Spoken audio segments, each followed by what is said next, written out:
UFOs have been spotted since the beginning of time, and although they are simply crafts that are unidentified, they have always had an association with aliens visiting from outer space.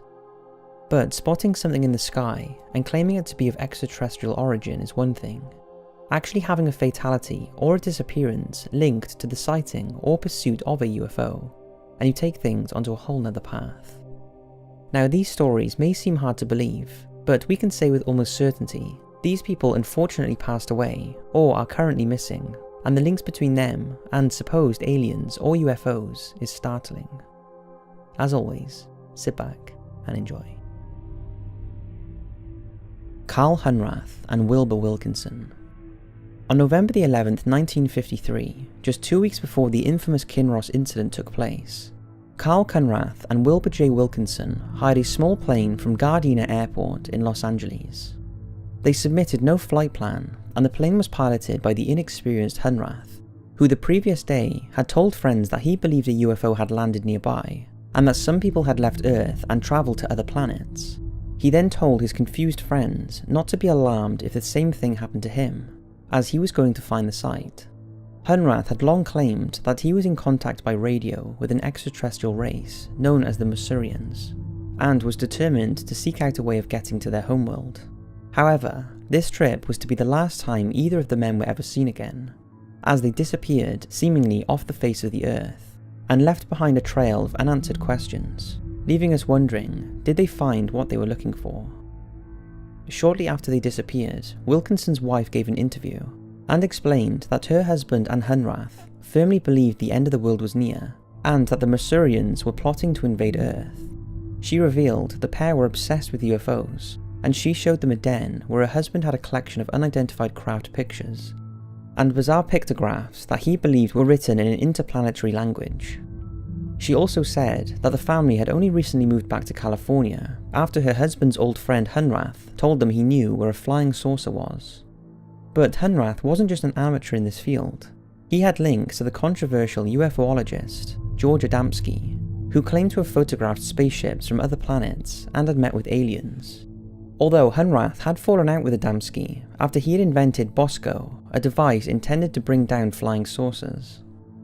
To this day, not a trace of Hunrath, Wilkinson, or their plane has ever been found, and the only rational explanation for their fate is that Hunrath's inexperience as a pilot caused the plane to crash somewhere in the mountains. But since not a shred of evidence has been found, the pair's obsession with aliens, the fact they were actually out looking for a UFO, and that Felix Moncler disappeared under incredibly mysterious circumstances while pursuing a UFO just 2 weeks later, and you cannot argue the fact that this is a very strange case that I wish we knew more about. Todd Sees.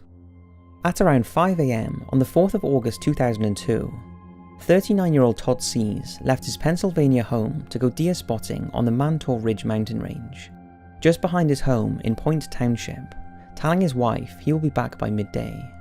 But when he failed to return, his wife became concerned and called the police. Shortly after, his son found his dad's abandoned four-wheeler, and the discovery prompted a large-scale search of the area involving police, locals, and sniffer dogs. Divers were also called in to search a nearby pond, but there was no trace of him. The search continued the next day, and around 8 PM that evening, a patch of white was spotted in the woods near the pond. The area was very close to dense woodland, and firemen were called in to cut a path through the thick bramble, where they discovered the body of Sees, supposedly 70 foot up a tree. He was found only in his boxers and had a look of terror on his face, but strangely, no family member was asked to identify the body, and his body was removed without a coroner being present. An immediate autopsy was carried out, but the results were inconclusive, stating only that he had no internal or external injuries. According to the story, Todd was then returned to the family in a sealed casket, with a strong recommendation they do not open it, and he was buried without his family ever viewing his body. If that sounds strange, then a few months later the toxicology report suggested cocaine toxicity, and the case was closed. As you can imagine, questions have been raised, and there appears to have been some sort of cover-up, with claims that the FBI were involved.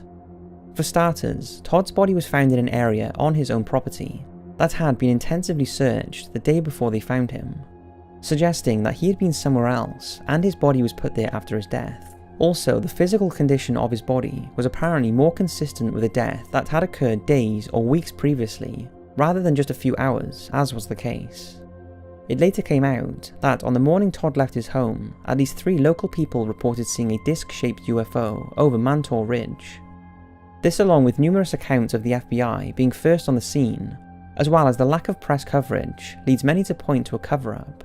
But if so, then why Todd was targeted is not known. Sadly for his family and friends though, there are many unanswered questions, and it's been suggested Mr. Seas was the victim of an incredibly unexplained and extraordinary death, with possible links to aliens or otherworldly forces. What's your thoughts?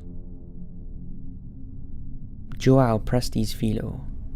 On March 4th, 1946, Brazilian fishermen Joao Prestes Filho and Salvador dos Santos were returning home from a day's fishing in the Chieti River. After the day was up, Filho dropped Santos off and headed home in his horse-drawn carriage through the unlit area towards the village of Arikari Guma. When he reached home, he had the place to himself, as it was carnival season, and most of the residents, including his wife and 5 children, were out enjoying the celebrations, and in their haste had accidentally left Filho locked out. However, he managed to climb through an open window, and as soon as he got inside the house, he got the feeling something was watching him. As he glanced out of the window, he was struck by a beam of red-hot light radiating from a glowing object in the sky. Filho immediately covered his face with his hands to protect himself and fell to his knees, as he felt his body burning. In a panic, he was able to open the door and run out into the street, desperately looking for help. He ran in agony to his sister's house and slumped on a bed. The police were called, and Filho was able to recall what happened. He also said that there was no one to blame for what had happened because his attacker had not been of this world. It quickly became apparent that Filho was severely burnt. His flesh looked like it had been boiled. In a desperate attempt to save the stricken man, he was taken to hospital, but doctors were baffled as to what could have caused such catastrophic injuries, and there was nothing they could do. Filho then began to deteriorate rapidly. He appeared to be decomposing while still alive, with chunks of flesh falling off his body, exposing his bones. However, bizarrely, his clothes and hair remained undamaged. Despite this, he did not feel any pain, and was talking until the last moments of his life, even asking for a glass of water. Filho finally died at around 10 PM that day. Filho's death is one of the most ghastly mysteries of the 20th century, and what exactly he had seen in the sky that night that caused him to literally melt is what many UFO experts call the clearest cut case of an extraterrestrial attack in history. What's your thoughts? Captain Thomas Mantell. On January 7th, 1948, operations in the control tower at Godman Army Airfield spotted an unusual object in the skies above Madisonville, Kentucky. They soon received reports from the Kentucky Highway Patrol that similar sightings of a circular object around 250 to 300 feet in diameter was heading west. Several officers were called to investigate, but were unable to identify what this thing was. At the same time, 4 F-51D Mustang aircraft were already in the air on a routine training exercise led by Flight Commander Captain Thomas Mantell, and they were ordered to go and pursue the object. Mantell acknowledged the request, and the 4 aircraft started their search. Shortly after, one of the planes was running low on fuel and requested a return to base. This was followed by another request from one of the other 3 remaining pilots also to break away, as he was becoming disorientated and feared he was losing his bearings. It was also asked that one of the 2 remaining pilots also break away and accompany the lost pilot safely back. This left Captain Mantell in sole pursuit of this craft. Mantell climbed to 15,000 feet and reported to the control tower that he had the object within sight and was climbing higher to investigate. Shortly after, he said that he was closing in on the object, but sadly this would be his last message, as at 25,000 feet, alone and with no oxygen, Mantell purportedly blacked out. His aircraft crashed around 90 miles south of Godman Airfield, and firefighters later pulled his body from the wreckage. The UFO disappeared from sight at around 3:50 PM, and up until this point, many continued to observe it. At the time, the incident received an enormous amount of media attention, and various rumours about the incident began to spread, with claims that a flying saucer shot down Mantell's plane. It was also alleged that his body was ridden with bullets and the wreckage was radioactive, and according to various internet reports, he told ground crew he could see people inside the craft, although there doesn't seem to be hard evidence to substantiate any of these claims. The official report states that Captain Mantell was flying too high, lost consciousness due to a lack of oxygen, causing his plane to spiral out of control at high speed before crashing. But there was never an explanation for what the UFO was. Some suggestions, like weather balloons or missiles, just don't hold up.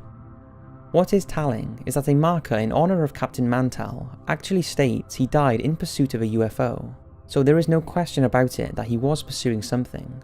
But what exactly this was, or if it was of alien origin, is unknown and pretty terrifying. Bruno Borges. Now, this story was brought to my attention by a viewer of the channel, and it's a very new case. On March the 27th, 2017, 25-year-old psychology student Bruno Borges had dinner with his family in the Brazilian city of Rio Branco, just before his parents went away travelling. But when they returned a month later, Borges was nowhere to be found. A search of his previously locked away bedroom revealed he had removed all of the furniture, and the room was lined with thousands of words and strange diagrams, along with hundreds of books and notepads full of strange writings. But perhaps the most bizarre thing in the room was a statue of Italian philosopher Giordano Bruno, whose claims about the universe that the sun, not the earth, was at the centre of the solar system, along with other controversial beliefs, led to him being charged with heresy and burned at the stake in 1600. Shortly after the disappearance, a video of Bruno's room was posted online, and many noted that he had an uncanny resemblance to Giordano, and that there were many outlandish theories about what it all meant.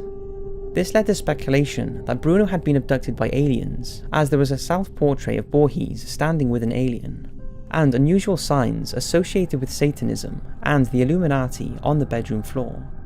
His family confirmed that he had been working on a secretive project since 2013, and had constantly been asking for funding to complete it, although the only detail he would give to relatives was that he was writing a series of books that would change humanity in a good way. They admitted that Bruno had a keen interest in extraterrestrial life, and they are convinced his project had something to do with his disappearance. Not a whole lot is known about this as of yet, but is it possible he stumbled upon something that proved the existence of aliens? If anyone can shed any light on what might have happened to Bruno, and the strange circumstances surrounding him, then his family would be very grateful. For now, investigators say the case remains confidential, but all possibilities are being considered. So there's 5 UFO and possible alien-related fatalities, all of which are still unsolved, and pose the question, if aliens do really exist, then have they visited this planet, resulting in the deaths of the people mentioned in this video? Or is it just a coincidence? Out of all the topics this channel covers, I can say that this one really does creep me out. Thanks for watching, and as always, I'll see you in the next video.